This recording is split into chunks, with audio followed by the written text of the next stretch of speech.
Hello everyone, তোমাদেরকে সবাইকে আমি ওয়েলকাম জানাই আমার ইউটিউব চ্যানেলে দীপু মিস দীপু ব্লগে।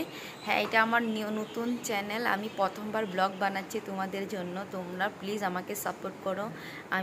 আমিও কিছু একটা করতে চাই। আমিও সাধারণ পরিবারের একটা মেয়ে, অনেক কষ্ট করে বড় হয়েছি। আর আমার একটা অসুস্থ একটা মেয়েও আছে। ওটার বিষয়ে আমি তোমাদেরকে বলতে চাই যে আমি মেয়েকে কিভাবে স্ট্রাগল করে বড় করছি। তো চলো এইবার আমার ঘরটা দেখাই, আমার মেয়েকে দেখাই। চলো, এটা আমার বাইরের পরিবেশটা তোমাকে দেখাই দিলাম। এইটা আমার বারিন্দা। আর এই যে আমার সুনামা দীপশিখা,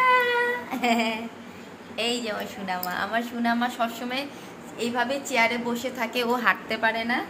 হ্যাঁ, আমার দীপশিখা মা হ্যালো বলে দিতে। হ্যালো, হাই হাই বলো বলো বলো বলো বলো হাই। শুনতে পাচ্ছ? বলে তো চলো এবার আমি অন্য কিছু দেখাই, কিচেন রুমটাও দেখাই। দেখে নাও, আমি এখানে আলু ভাজছি, আর আমার পটল ভাজাও হয়ে গেল, অমিতার তরকারিও হয়ে গেল, দুধও হয়ে গেল, ভাত হয়ে গেল। এখন আমি চলে যাব বাইরে, তোমাদেরকে দেখাবো আমার ঘরের ভিতরটা।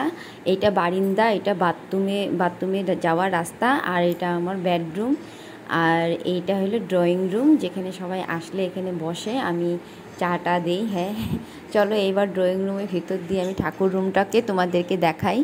দেখো, আমার ঠাকুর রুম অনেক ছোট। এখানে যারা কেউ আসে ঘুরতে, তো এই রুমটাতে থাকে। এটা গেস্ট রুমও বলতে পারো, ঠাকুর রুমও বলতে পারি আমি।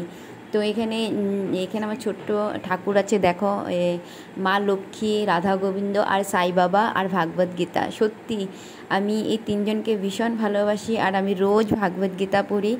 আমার খুব ভালো লাগে, আর আমার ভিডিওটা ভালো লাগে। তোমাদেরকে আমি পুরো ঘরটা আমি দেখায় দিলাম। আর সত্যি আমার এই ভিডিওটা যদি ভালো লাগে, তোমরা আমাকে অনেক ভালোবাসা দিও। লাইক, সাবস্ক্রাইব, ফলো বাটনটা ক্লিক করে দিও। পরবর্তী আমি আবার সেকেন্ড ভিডিও নিয়ে আসবো। তো প্লিজ প্লিজ প্লিজ তোমাদেরকে অনুরোধ করি, হাত জোর করে প্রার্থনা করি, আমাকে সাবস্ক্রাইব করে দিও আমার চ্যানেলটাকে, আর লাইক করে দিও।